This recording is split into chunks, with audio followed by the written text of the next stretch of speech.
نحمدہ ونصلی ونسلم علی رسول الکریم، اما بعد۔ سبق نمبر 6 کا یہ دوسرا حصہ ہے۔ پہلے حصے میں ایک ضابطہ بیان ہوا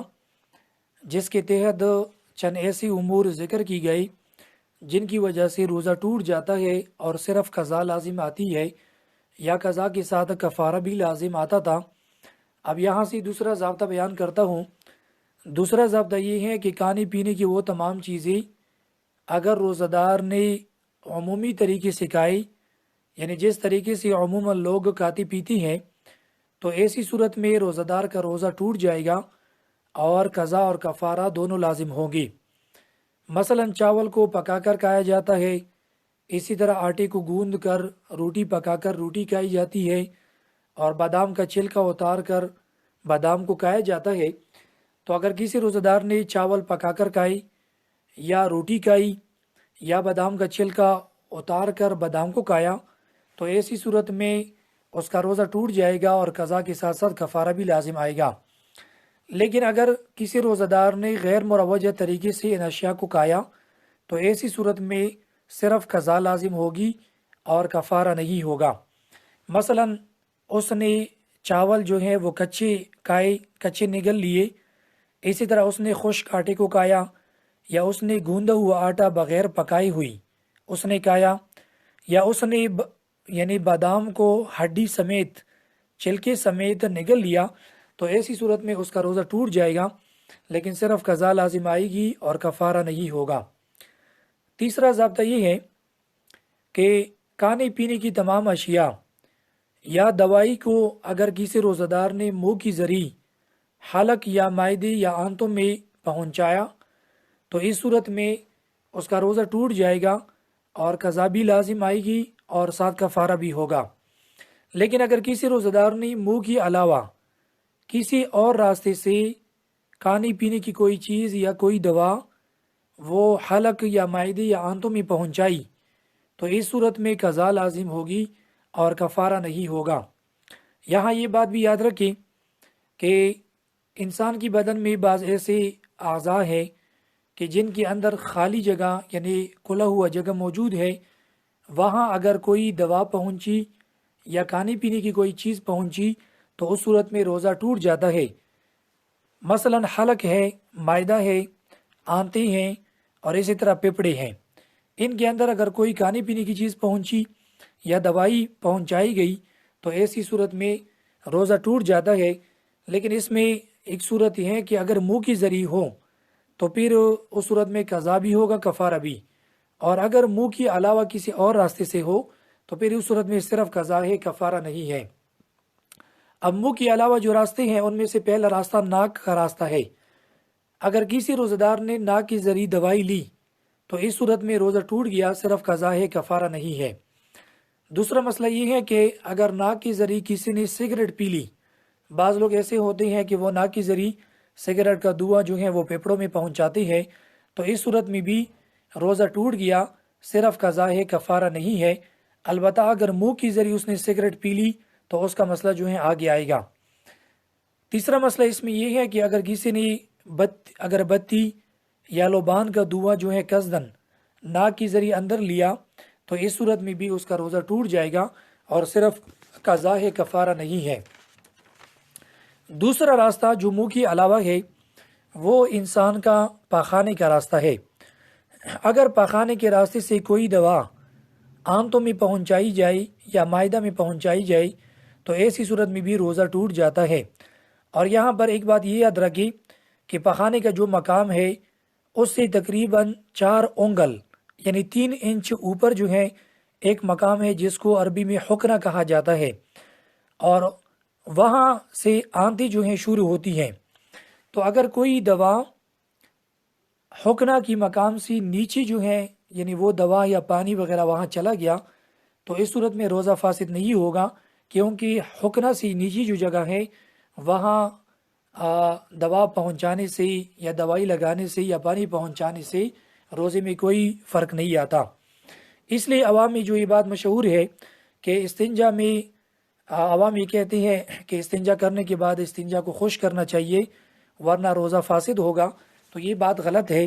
کیونکہ اگر کوئی استنجا کو خشک نہ کرے تب بھی اس کا پانی جو ہے وہ مقام حقنہ تک نہیں پہنچتا،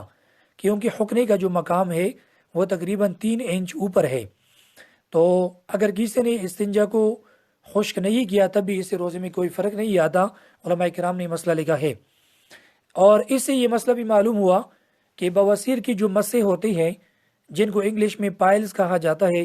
اگر بواسیر کے مسوں کے اوپر کسی نے دوائی لگائی روزے کی حالت میں تو اس سے بھی روزے میں کوئی فرق نہیں آتا، کیونکہ بواسیر کی مسیں بھی ڈاکٹر حضرات کہتے ہیں کہ وہ مقام حقنہ سے نیچے ہیں۔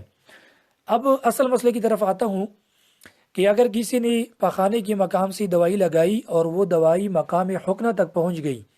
تو اس صورت میں اس کا روزہ فاسد ہوگا، لیکن صرف قضا ہے، کفارہ نہیں ہے، کیونکہ ہم نے پہلے قاعدہ بیان کیا کہ منہ کے علاوہ جو راستے ہیں اگر ان راستوں سے کوئی دوا پہنچائی جائے تو اس صورت میں قضا لازم ہوگی، کفارہ نہیں ہوگا۔ مثلا کسی کو قبض کی بیماری ہے اور قبض کی وجہ سے اس کا پخانہ جو ہے وہ سخت ہو گیا اور اس کو قضائے حاجت نہیں ہوتی، تو ایسی صورت میں ڈاکٹر حضرات کلین اینیما لگاتے ہیں۔ کلین اینیما ایک قسم کی دوائی ہوتی ہے جو نیچے سے لگائی جاتی ہے اور اس کی وجہ سے پخانہ جو ہے وہ نرم ہو جاتا ہے، تو اس سے بھی روزہ فاسد ہو جاتا ہے، قضا ہے، کفارہ نہیں ہے۔ دوسری صورت، اگر کسی کی کانچ نکل آئی، کانچ پخانے کی جو آنت ہے اس کے آخری حصے کو کہا جاتا ہے، اگر کسی کی کانچ نکل آئی اور اس نے اس کانچ کو پانی سے دھویا اور پھر اس کو خشک نہیں کیا اور وہ کانچ اندر چلی گئی تو ایسی صورت میں بھی روزہ فاسد ہوا، کیونکہ مقام حقنہ تک پانی پہنچ گیا۔ لیکن اگر اس نے کانچ کو خشک کیا اور پھر وہ کانچ اندر چلی گئی تو ایسی صورت میں روزہ فاسد نہیں ہوگا۔ تیسرا مسئلہ یہ ہے کہ اندرونی معائنہ کے لیے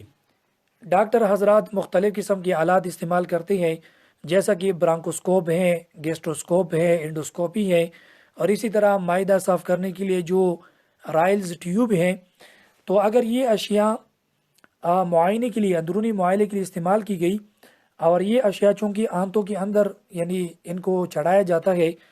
تو اس صورت میں دیکھا جائے گا کہ اگر ان کے اوپر کوئی رطوبت ہے یا کوئی دوائی ویزلین وغیرہ یا کوئی جلی وغیرہ اس کے اوپر لگائی گئی ہے اور وہ دوائی اندر چلی گئی یعنی آنت میں، تو ایسی صورت میں روزہ فاسد ہوگا، روزہ ٹوٹ جائے گا، لیکن صرف قضا ہے، کفارہ نہیں ہے۔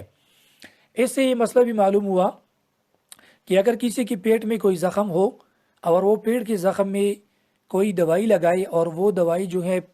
معدے میں پہنچی یا پھر آنت میں پہنچے تو اس صورت میں بھی روزہ فاسد ہوگا، لیکن اس صورت میں بھی صرف قضا ہے، کفارہ نہیں ہے۔ تو یہ تیسرا قاعدہ تھا۔ چوتھا قاعدہ یہ ہے کہ اگر کسی روزہ دار نے بغیر کسی عذر شرعی کی روزہ توڑا، یعنی اس نے کچھ کھایا پیا اور کوئی عذر نہیں تھا شرعی، تو اس صورت میں اس کے اوپر قضا بھی ہے اور کفارہ بھی ہے۔ لیکن اگر کوئی عذر شرعی ہو تو ایسی صورت میں صرف قضا ہے، کفارہ نہیں ہے۔ اس کی مثال یہ ہے کہ مثلا کوئی شخص اس نے روزہ رکھا اور پھر اس نے سفر شروع کیا اور سفر کے دوران اس نے روزہ توڑا، تو ایسی صورت میں اگر زیادہ مشقت نہ تھا تو اس نے گناہ کا کام کیا، لیکن اس صورت میں روزہ جو اس نے توڑا صرف قضا ہے، کفارہ نہیں ہے، کیونکہ سفر میں روزہ توڑنے کی شرعاً اجازت ہے۔ اسی طرح کوئی شخص اچانک بیمار ہوا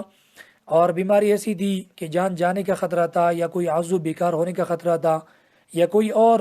مصیبت پیش آئی جس کی وجہ سے اس نے روزہ توڑا، تو ایسی صورت میں بھی صرف قضا ہے، کفارہ نہیں ہے۔ اسی طرح کوئی شخص اس کو سخت بھوک لگی یا سخت پیاس لگی اور ایسی بھوک پیاس ہے کہ جس کی وجہ سے اس کی جان جانے کا خطرہ ہے یا کوئی عضو بیکار ہونے کا خطرہ ہے اور اسی صورت میں اس نے روزہ توڑ دیا، تو ایسی صورت میں بھی صرف قضا ہے، کفارہ نہیں ہے، کیونکہ یہاں پر عذر شرعی ہے۔ اسی طرح کسی عورت کا پیٹ میں بچہ ہے یعنی حمل ہے اور حمل کی وجہ سے حمل کے ضائع ہونے کا خطرہ تھا یا پھر عورت کی خود جان جانے کا خطرہ تھا اور ایسی صورت میں اس نے روزہ توڑا، تو اس صورت میں قضا ہے، کفارہ نہیں ہے۔ اسی طرح کوئی عورت اپنے بچے کو دودھ پلا رہی تھی اور روزہ رکھنے کی وجہ سے دودھ خشک ہوا اور بچے کے لیے خوراک کا کوئی انتظام نہیں ہے اور اس نے دودھ کے لیے بچے کے لیے روزہ توڑا، تو ایسی صورت میں قضا ہے، کفارہ نہیں ہے۔ اسی طرح کسی عورت کو مینسز شروع ہوا یعنی حیض، یا کسی عورت کا بچہ پیدا ہوا، تو یہ چونکہ شرعی عذر ہے، اب اس کا روزہ جو ہے ٹوٹ گیا، اس روزے کی وہ بعد میں قضا رکھے گی اور اس کے اوپر کوئی کفارہ نہیں ہے۔ اسی طرح کوئی شخص بے ہوش ہوا یا وہ پاگل ہوا اور کسی نے اس کو کچھ کھلایا یا مجنون نے خود کچھ کھایا، تو ایسی صورت میں اس کا روزہ ٹوٹ گیا اور بے ہوش کے اوپر اس روزے کی جو ہے وہ قضا ہے۔ اور اگر مجنون دائمی مجنون ہے، یعنی کوئی دائمی مجنون تھا پہلے سے اور اس نے روزہ رکھا تھا، تو ایسی صورت میں اس کے اوپر نہ قضا ہے نہ کفارہ ہے، کچھ بھی نہیں ہے۔ اور اگر یہ مجنون پہلے نہیں تھا اور پھر جو ہے جنون کی حالت میں اس نے روزہ توڑا اور پھر بعد میں ٹھیک بھی ہوا،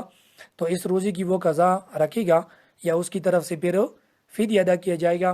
تو یہ 4 قواعد مکمل ہوئی، آگے بھی قواعد ہیں انشاءاللہ، اس کو اگلے سبق میں بیان کریں گے۔ وآخر دعوانا الحمدللہ رب العالمین۔